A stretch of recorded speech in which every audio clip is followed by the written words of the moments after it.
कभी सोचा है वो धरती जहाँ से भारत की सीमाएं चीन और पाकिस्तान से टकराती है, वो जगह जहाँ तापमान -30 डिग्री तक पहुँच जाता है, जहाँ लोग बर्फ और पत्थरों के बीच अपने झंडे और अपनी संस्कृति को जिंदा रखते हैं, आज वही जगह पर आग लगी हुई है। हाँ दोस्तों, ये कहानी है लद्दाख की। वो लद्दाख जिसे 2019 में एक सपने के साथ नया रूप दिया गया था। लोगों को उम्मीद थी अब हमारी जिंदगी बदल जाएगी, लेकिन कुछ ही सालों के भीतर ये सपना एक सवाल बन गया। क्या हमारी पहचान मिट जाएगी? क्या हमारी जमीन हमसे छीन जाएगी? क्या दिल्ली हमारी आवाज़ सुनेगी? ये प्रश्न उनके जहन में उठ गए।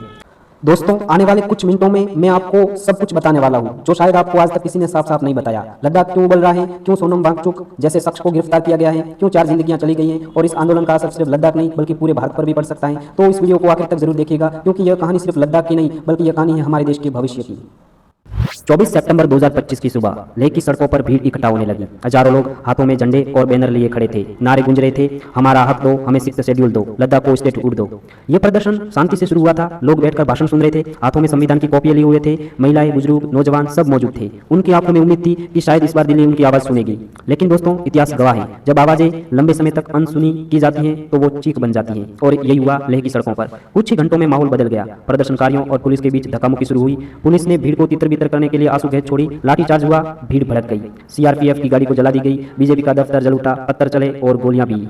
उस दिन लद्दाख की ठंडी वादियों में सिर्फ धुआं और चीखें थी। 4 लोगों की जान चली गई, दर्जनों घायल हुए, जिसमें पुलिस और नागरिक दोनों शामिल थे।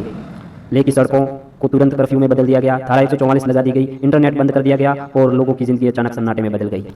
इस आंदोलन का मुख्य चेहरा थे सोनम वांगचुक, वही सोनम वांगचुक जिन्हें आप 3 इडियट मूवी के एक अभिनेता के तौर पर जानते हैं। वो इंजीनियर, शिक्षक, पर्यावरणविद या फिर कार्यकर्ता जिन्होंने कभी बच्चों को नए ढंग से पढ़ाने का सपना दिखाया था। लेकिन अब वही शख्स सरकार की नजरों में खतरा बन चुके हैं।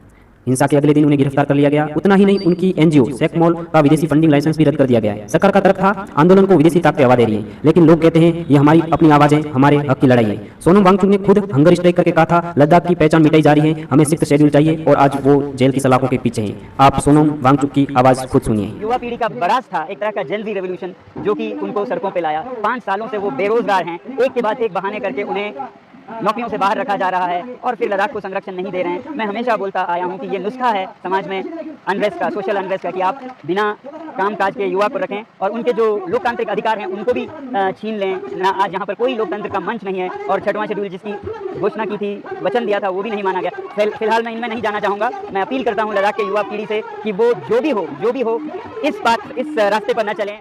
देखिए, आज की आप सिचुएशन देख चुके हो, लेकिन इसमें प्रमुख मांगे यदि अपन देखें इनकी, तो उनकी प्रथम मांग यह है कि लद्दाख को पूर्ण राज्य का दर्जा दिया जाए। देखिए, 2019 में जब यहाँ पर 370 हटाई गई थी, तब उनसे वादा किया गया था कि लद्दाख को हम पूर्ण राज्य का दर्जा देंगे।